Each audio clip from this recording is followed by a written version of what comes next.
Therefore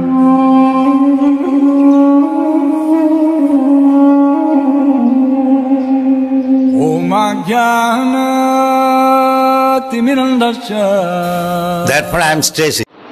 महाराज वृक्ष जब कुटिया में गए तो कुटिया में जो शामिल ऋषि थे वो उनकी क्या अवस्था थी, क्या स्थिति थी, उसके बारे में श्लोक में वर्णन किया जा रहा है कि मुनि की जो इंद्रियां, श्वास मतलब प्राणवायु, मन तथा बुद्धि सभी ने भौतिक कार्यकलाप बंद कर दिए थे। अब ये हम श्वास ले रहे हैं, प्राण अंदर ले रहे हैं, फिर छोड़ रहे हैं, दिस इज मटीरियलिस्टिक एक्टिविटीज़, ये भी एक भौतिक कार्यकलाप है। मन संसार में फंसा हुआ है, संसार के बारे में सोच रहा है, भौतिक कार्यकलाप कर रहे हैं। तो कहते मुनि ने अपने इंद्रियों, अपने मन, अपने श्वास, इवन बुद्धि, इन सब के जो भौतिक कार्यकलाप थे टोटली बंद कर दिए। वो कहाँ पे थे? इस संसार में नहीं थे।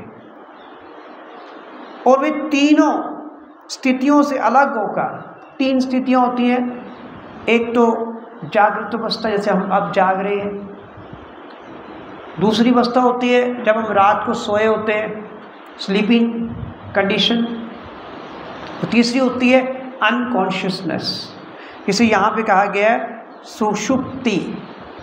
सुषुप्ति का मतलब है वन इज अनकॉन्शियस, अनकॉन्शियसनेस, कि तो तीनों स्थितियों से अलग होकर ना वो जागृत अवस्था में थे, ना ही वो सोए हुए थे, ना ही वो अनकॉन्शियस थे कि बेहोश नहीं हुए थे ये, ना ही वो अनकॉन्शियस थे, कि तीनों स्थितियों से भी अलग थे वो। तो क्या था? तीनों स्थितियों से अलग होकर परम पूर्ण के समान गुणात्मक दृष्टि से। अब यहाँ पे बताया गया है कि क्वालिटी वाइज उस वक्त जो मुनि थे वो भगवान के स्तर पर थे।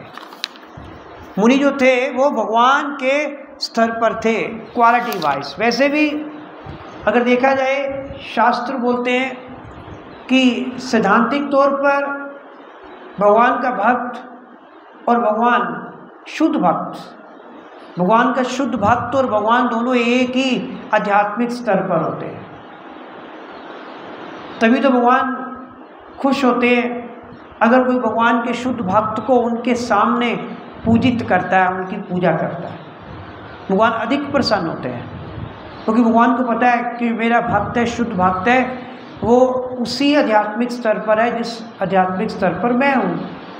इसीलिए शास्त्र कहते हैं कि भगवान के भक्त का भी उतना ही मान सम्मान करना चाहिए जितना हम भगवान का करते हैं।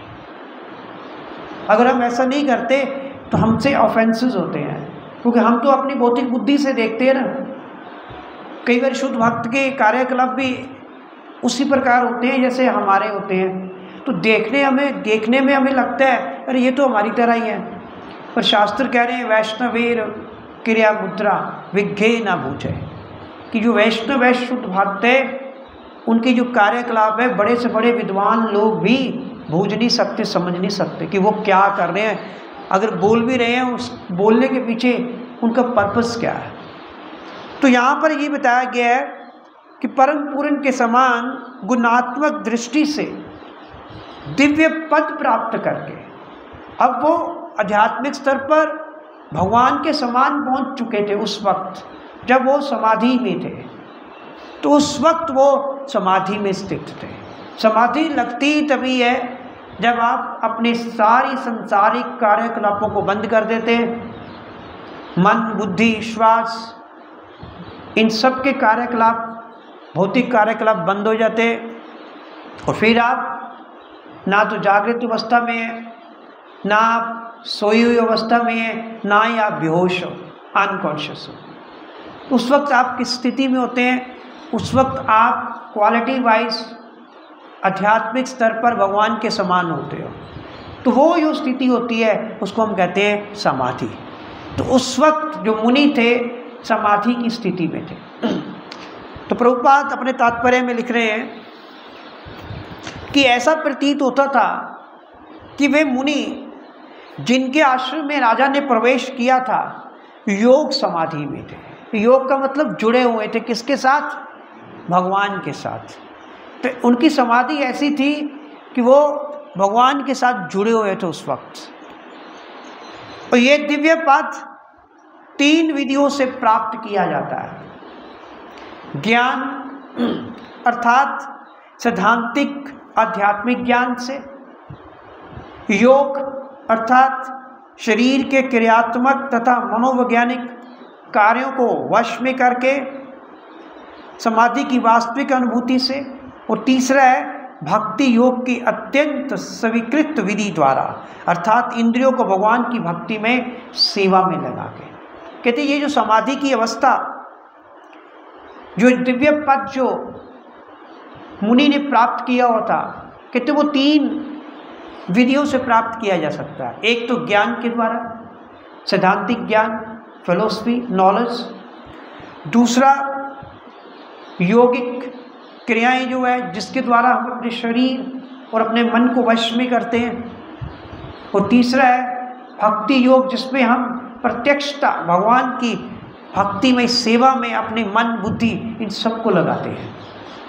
भगवद गीता से भी हमें पदार्थ से जीव तक की अनुभूति के क्रमिक विकास का परिचय प्राप्त होता है। भगवद गीता में बताती है कि किस प्रकार पदार्थ से हमारा जीव तक विकास होता है। हम लोग पदार्थ नहीं है, ये शरीर पदार्थ है। शरीर जो है हमारा एक मैटर है, 5 महाभूतों से मिलके बना हुआ है। लेकिन उसके अंदर जो आत्मा है वो क्या है? आध्यात्मिक है। हमारे भौतिक मन तथा शरीर जीव अर्थात आत्मा से विकसित होते हैं। कहते हैं हमारा जो मन है, हमारा जो शरीर है, ये किससे विकसित होते हैं? आत्मा से। अगर आत्मा नहीं होगी शरीर भी आपका विकसित हो ही नहीं सकता, माइंड भी आपका विकसित नहीं होगा। और हम पदार्थ के 3 गुणों के प्रभाव में आकर अपनी असली पहचान को भूल जाते हैं। हमारी असली पहचान जो है उसको हम भूलते कैसे हैं? कि जब हम प्रकृति के 3 गुणों के प्रभाव में आते हैं, सतोगुण, रजोगुण और तमोगुण। ये जो 3 गुण है एक्चुअली हमें ये प्रभावित करते हैं। इनके प्रभाव में आने से हम अपना भगवान के साथ जो संबंध है वो भूल जाते हैं। जब रजोगुण में होते हैं तो कितना ऐश्वर्य हमारे पास होता है, कितने हम अविशेष होते हैं, धन कमा लें, ये कर ले, वो कर ले। तो उस वक्त कौन भूलता है? भगवान भी भूल जाते हैं। हम ये भी भूल जाते हैं कि हमारा भगवान के साथ क्या संबंध है, सब कुछ भूल जाते हैं हम लोग। तो ज्ञान योग सैद्धांतिक रूप से आत्मा की वास्तविकता के विषय में चिंतन है। तो जो ज्ञान योग है, नॉलेज जो है, वो किसके बारे में चिंतन है? आत्मा की वास्तविकता के बारे में, कि एक्चुअल में आत्मा क्या है। जब ज्ञान ले रहे हैं तो ज्ञान में नॉलेज किसके बारे में ले रहे हैं? आत्मा के विषय में। और लेकिन भक्ति योग आत्मा को सचमुच कर्म में लगाता है। लेकिन जो भक्ति योग है वो हमारी आत्मा को कहाँ लगा रहा है? भक्ति में, कर्म में, भगवान की सेवा में लगा रहा है। ज्ञान तो जस्ट क्या है? एक नॉलेज है, चिंतन है आत्मा के विषय में। हम आत्मा के बारे में चिंतन कर रहे हैं। लेकिन भक्ति योग क्या है? वो प्रत्यक्ष रूप से उस आत्मा को भगवान की सेवा में लगा रही। ज्ञान तो हमें बता रहा है कि हमें भगवान की सेवा करनी है, हमारा कर्तव्य ये है। लेकिन भक्ति योग प्रैक्टिकली हमें भगवान की सेवा में लगाता है। पदार्थ की अनुभूति की अवस्था को पार करने के बाद इंद्रियों की अधिक सूक्ष्म अवस्थाएं प्राप्त होती है, और इंद्रियों की अवस्था को सूक्ष्मतर मन द्वारा, और मन को प्राण की गतिविधियों द्वारा, और फिर उसे क्रमशः बुद्धि द्वारा पार किया जा सकता है। अब यहाँ पे बताया गया है कि पदार्थ की अनुभूति की अवस्था को पार करने के बाद, अभी तो हम सोचते हैं हम शरीर है, इसी अवस्था में कि हम पदार्थ हैं, कि जब हम इस अवस्था को पार करते हैं कि हम शरीर नहीं हैं, हम आत्मा हैं, उसके बाद हम इंद्रियों की जो अधिक सूक्ष्म अवस्थाएं हैं उन्हें प्राप्त करते हैं। इंद्रियों की सूक्ष्म अवस्थाएं मन, बुद्धि, और कहते हैं जब हम इंद्रियों की सूक्ष्म अवस्था मन और बुद्धि को पार करते हैं तो फिर हमारी प्राण मीन जीवात्मा की, आत्मा की गतिविधियाँ फिर शुरू होती है। अगर हम मन और बुद्धि की अवस्थाओं में ही फंसे हुए हैं तो हम आत्मा के स्तर पर पहुंच ही नहीं पाते। अब यहाँ बात हो रही है, हम शरीर से हमारा विकास कहाँ पे हो रहा है? जीवात्मा तक। शरीर से जीवात्मा तक विकास करने के लिए पहले हम कहाँ पहुँचते हैं? पहले हम शरीर की अवस्था को पार करके इंद्रियों की सूक्ष्म अवस्था को प्राप्त करते हैं जो मन बुद्धि है। फिर इंद्रियों की सूक्ष्म अवस्था को पार करके हम प्राण अवस्था को प्राप्त करते हैं जो आत्मा का स्तर है।